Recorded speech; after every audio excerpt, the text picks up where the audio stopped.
সুতরাং কোরআন মানা দরকার আছে না নাই? এটা আওয়াজ দিয়ে বলতে হবে, আছে না নাই? এইবার 2 নাম্বার হলো, এই রমজানের এত মর্যাদার পিছে কারণ হলো অপরাধীদের শাস্তি দেওয়ার জন্য আল্লাহ রাব্বুল আলামিন তিনি জাহান্নাম সৃষ্টি করেছেন। জাহান্নাম সৃষ্টি করেন নাই? সেই জাহান্নামকে আল্লাহ রাব্বুল আলামিন বন্ধ করে দিয়েছেন। কি করেছেন? বাবা একটু কথা বলেন না, রাগ করতেছেন আপনারা? কথা বোঝা যাচ্ছে তো? আচ্ছা, জাহান্নামকে কি করেছেন? বন্ধ করে দিয়েছেন। আচ্ছা, জাহান্নামকে বন্ধ করার পিছে কারণ কি?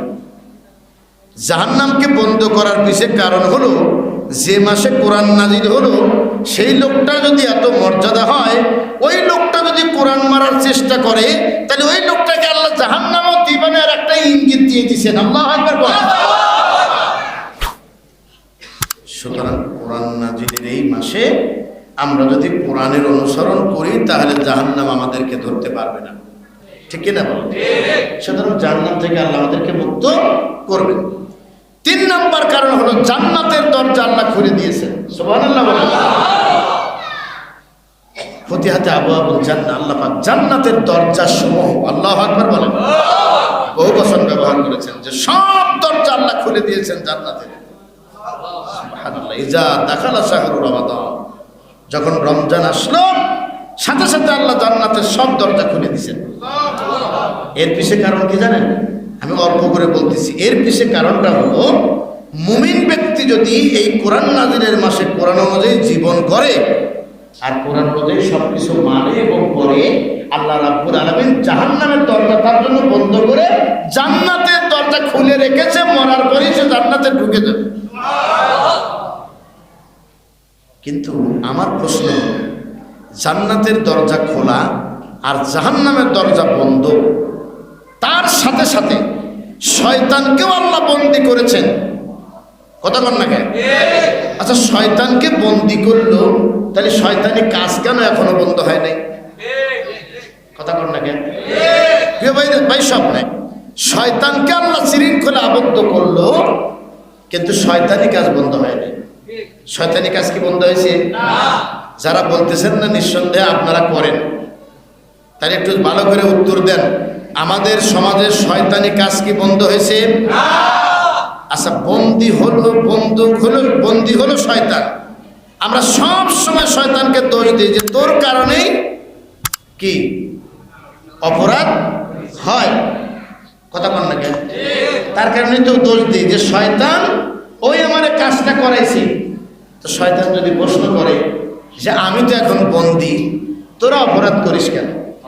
ওই আমার একটা বক্তব্যে চলে যান। আমি মাঝে মধ্যে বলে থাকি যে শয়তান বান্দার কর্মকাণ্ড দেখে মাঝে মধ্যে আশ্চর্য হয়ে হয়তো বলে যে আগে জানলে আমি তোরে মুরিদি বানাইতাম না, তুই আমার চেয়ে বড় শয়তান।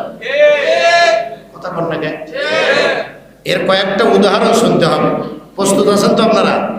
আচ্ছা, 1 নম্বর উদাহরণ হলো শয়তান বন্ধ, শয়তানি কাজ চালু। এর পিছনে কারণটা হলো, গাড়ি যখন ব্রেক করে তারপর আপনি দেখবেন হাত ব্রেক করলেও একটু ছেঁচড়ে যায়। গেছে কেন? ওই এত গতি ছিল যে গতিতে পা দিছি যখন ব্রেকে, ব্রেক হয়েছে চাকা করে নাই, মাগার ঘষাঘষি বাদ দেয় নাই। কথা কন না কেন? মানে ছেঁচড়ে গেছে। তো বান্দার অপরাধী কর্মকাণ্ড এত গতি ছিল যে শয়তানকে বন্ধ করার পরও গতি কমতে কমতে এখনো স্লো হয় নাই। কথা কন না কেন? আচ্ছা, তাহলে বোঝা গেল ব্রেক করলেই যে গাড়ি থামবে তারও কোনো নিশ্চয়তা নাই। ব্রেক করলেই যে গাড়ি বন্ধ হয়ে যাবে তাও নয়, বরং দেখবেন আস্তে আস্তে ট্রেন যখন ব্রেক করে অন্তত হাফ কিলো 1 কিলো দূরে থেকে ব্রেকটা পা দেয়। কথা কয় না কেন? আস্তে আস্তে আস্তে আস্তে আস্তে আস্তে আস্তে আস্তে আস্তে করে থামে। মনে হয় এই বগিতে উঠবো, হুমা এটাও চলে যায়। মনে হয় এই বগিতে উঠবো, এটাও চলে যায়। সর্বনাশ, গতি তো কমাইছে কোত্থেকে, তাও এখনো থামে নাই। তো রমজান মাস আসার আগে শয়তান বান্দাকে দিয়ে এমন পাপ করাইছে এই পাপের গতি এখনো থামে নাই, চলমান রয়েই গেছে। এই জন্য শয়তান বন্দি, খুন বন্ধ হয় নাই, রাহাজানি বন্ধ হয় নাই, গীবত বন্ধ হয় নাই, চগলখড়ি বন্ধ হয় নাই, জিনা বন্ধ হয় নাই, ওজনে কম বন্ধ হয় নাই, খাদ্যে ভেজাল বন্ধ হয় নাই। অনেক দোকানদারকে দেখবেন কি আল্লাহর ওলি বিকেল 4টার আগের থেকে মেশাক মারা আরম্ভ করেছে। খালি এদিক ওদিকে মশলায় কতক্ষণ কুলায় আল্লাহ জানে। কথা কন না কেন? মোটটা একখান লাঠি ভিতরে ঢুকাই দিছে, মেশাক করেন নবীজির সুন্নতে, এতে কোনো দ্বিমত নাই, আপনি করবেন। কথা কন না কেন? কিন্তু 4টার আগে দিয়ে এইরকম ঘাসাঘাসি করতেছেন, আর যে জিনিসটা বিক্রি করতেছেন, হ্যাঁ কথা কয় না, দুধের দাম ছিল 80 টাকা। এই সময় মানুষ একটু খেয়ে রোজা রাখবে, 120 টাকায়ও পাওয়া যায় না। আল্লাহর বান্দা সেখানে পানি মেরে দিছে 2 লিটার। কথা কন না কেন? মা বলবে সুবহানি, একেবারে আল্লাহর খাস বান্দা ইফতারি নিয়ে কাঁদতেছে, আল্লাহ তুমি মাফ করে দিও। বলে আমি সব করে শয়তান বন্ধ করলাম, কিন্তু তোর শয়তানি কাম তো বন্ধ করলি না। কথা কন না কেন? সব করে শয়তান বন্ধ করছি, কিন্তু শয়তানি কাম তো বন্ধ করলি না। দুধে পানি মিশেছিস কেন? 80 টাকার দুধ 120 টাকা হইল কেন? কথা কন না কেন? লেবু, আহা কি আকাঙ্ক্ষার জিনিস লেবু।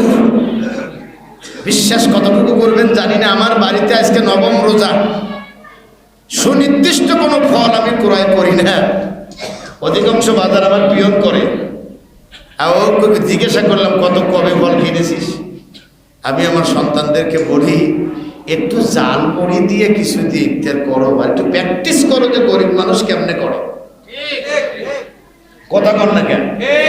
তোমার লেবুর দাম বাড়ার কারণে যে লেবুর ভিতরে পানি হয় নাই, ওটাও কেটে নিয়ে বাজারে গেছে।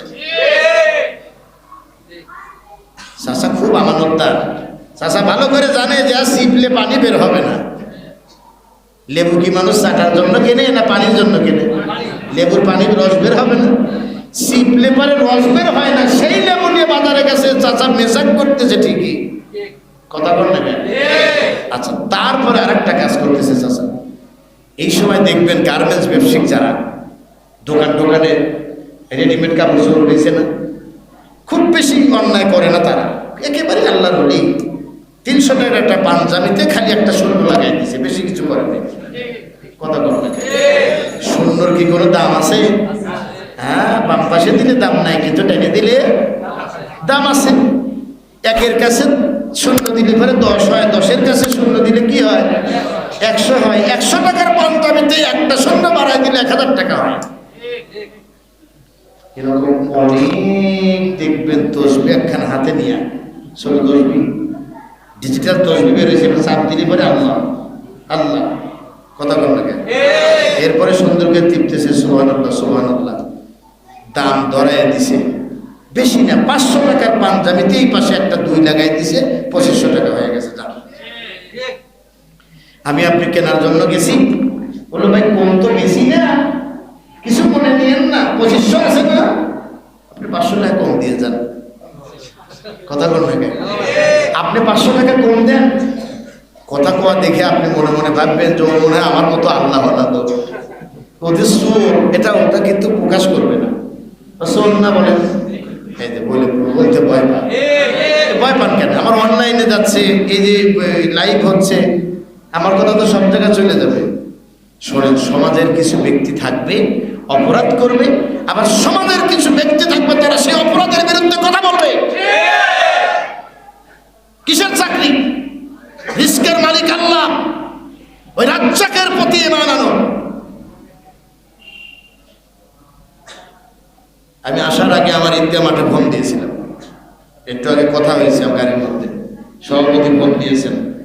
আজ হলো 9ম রোজা, ওনারা 29 দিন আগে 20 দিন আগে আমাকে অভিনন্দন জানালেন, আলহামদুলিল্লাহ।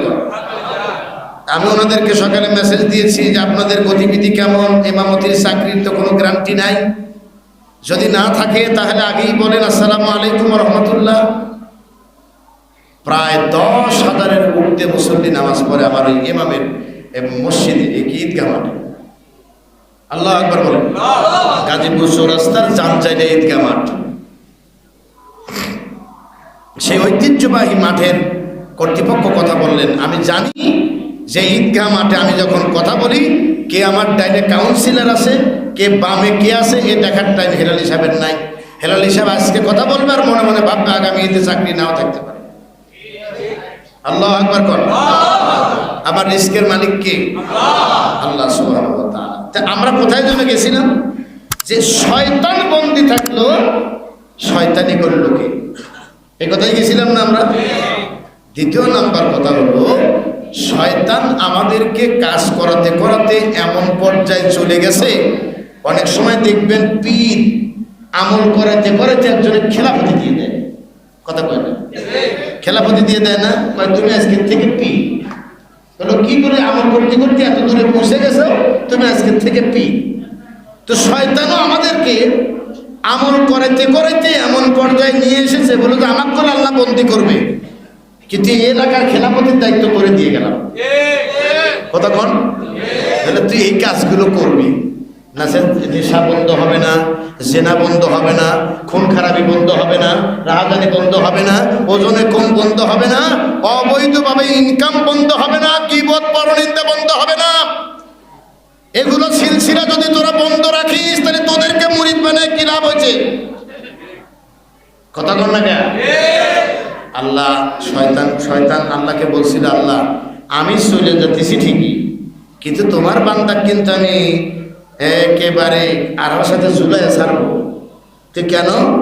বললেন যে ওর জন্য আমার মর্যাদা আমার ছিল এত বেশি, অহংকার করে আমি হয়ে গেলাম অভিশপ্ত ইবলিস, আর আমাকে তুমি শাস্তি দিবে আর ওরা জান্নাতে যাবে এত সহজে? আমি বাতাসের আগে থাকবো।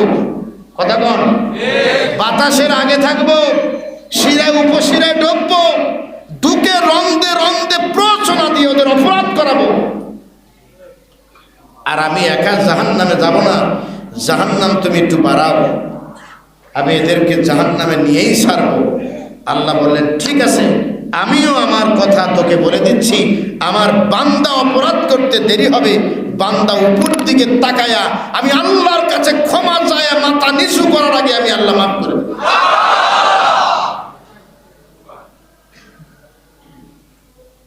কিন্তু একজনের জমি 2 ইঞ্চি দখল করেছি, এটাকে মাফ করবে? দেখছেন, বলতেছেন না মুসল্লিরা খুব রাগ করছেন আপনারা? মোটামুটি কেউ প্রস্তুত ছিলেন না যে হুজুর আজকে এত কথা করবো নাকি? আর আমি প্রস্তুত ছিলাম, যে 1 সপ্তাহ আগেই প্রস্তুত ছিলাম যে কিছু বলতেই হবে, নাইলে তো রোজার হক আদায় হবে না। কথা কর না কেন? আমার বন্ধুগণ, অন্যের হক নষ্ট করেছেন, আস্তাগফিরুল্লাহ বললে আল্লাহরটা মাফ আল্লাহ করতে পারেন, কিন্তু নিজের ভাইয়ের জমি 2 ইঞ্চি দখল করেছেন, এটা আল্লাহ মাফ করবেন না। গায়ে শক্তি ছিল, জোর ছিল, একজনকে চর মেরেছেন, উঁচু আওয়াজে কথা বলেছেন, এর জবাব আপনার তার কাছেই দিতে হবে। ওজনে কম দিয়ে, ভেজাল দিয়ে 1 গ্রাম কম দিয়েছেন, এই 1 গ্রাম যাকে কম দিয়েছেন ওনাকে দেওয়ার পরে মাফ চাইতে হবে। ইসলাম এত সহজ ধর্ম নয় যে আপনি সারা জীবন আকাম কুকাম করবেন আর মরার সময় আপনি যখন কথা বলতে পারতেছেন না, মসজিদের ইমাম নিয়ে তওবা পড়াই দিলেন আর আল্লাহ মাফ করে দিল। এই এত সহজ ধর্ম মহানবী সাল্লাল্লাহু আলাইহি ওয়াসাল্লাম প্রচার করেনি। মহানবী সাল্লাল্লাহু আলাইহি ওয়াসাল্লাম এমন ধর্ম প্রচার করেছেন যে ধর্মের কথা বলতে গিয়ে তার দাঁত ভাঙতে হয়েছে।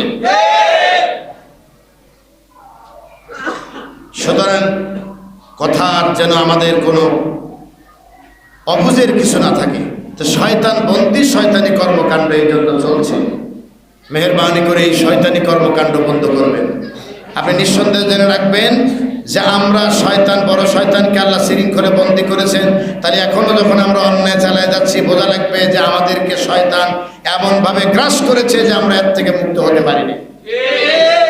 অপরাধ থেকে বাঁচতে হবে। রাজি আছেন তো ইনশাআল্লাহ? বলেন ইনশাআল্লাহ।